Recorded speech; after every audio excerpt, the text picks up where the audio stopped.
পুরো বাংলাদেশের নজর যদি থাকে একদিকে, আর পুরো বাংলাদেশের মানুষের অর্ধেক নজর ছিল কিন্তু ঢাকা ৮ আসনে যেভাবে নির্বাচন এবার হয়েছে পুরোপুরি নমডম অবস্থা ছিল শেষ পর্যন্ত। কিন্তু এখন পর্যন্ত কিন্তু অনেকগুলো চ্যানেল কিন্তু প্রচার করেছে যে মির্জা আব্বাস সাহেব কিন্তু পাটোয়ারিকে হারিয়ে দিয়েছে, বাট প্রতিপক্ষ পাটোয়ারি কিন্তু এটা মানতে পারছে না, কোনো ক্রমে মানতে পারছে না।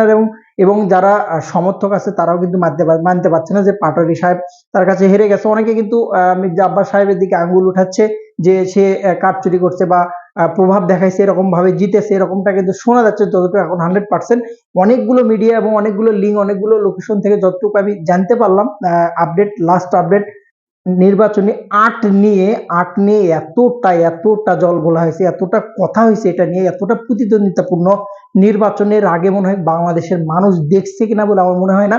তবে এখন পর্যন্ত ফাইনাল রেজাল্ট যতটুকু আমার পাওয়া সেটা হচ্ছে আব্বাস সাহেব জয়ী এবং পাটোয়ারি কিন্তু হেরে গেছে, যেটা খুবই দুঃখজনক। এবং আমার কাছে মনে হয় যে জিনিসটা যদি মানুষের ভিতরে কনফিউশন না রাখে, যদি ক্লিয়ার করতে পারতো। তবে যেহেতু রেজাল্ট দিয়ে দিয়েছে, সো রেজাল্টে আব্বাস সাহেব জয়ী, সো অবশ্যই আব্বাস সাহেবকে মেনে নিতে হবে এবং সেরকম ভাবে চলতে, হয়তো বা ভোটেই সে জয়ী হয়েছে 100%।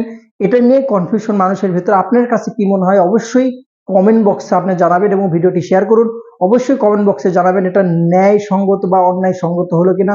আপনার মন্তব্য অবশ্যই কমেন্ট বক্সে জানানোর চেষ্টা করুন। এবং ঢাকা ৮-এর এবারের বিএনপি প্রার্থী মির্জা আব্বাস সাহেব কিন্তু মনোনয়ন প্রার্থী ছিল এবং সে জয়ী। এখন পর্যন্ত রেজাল্ট ফাইনাল এটাই আপনাকে মেনে নিতে হবে। Best of luck. আসসালামু আলাইকুম।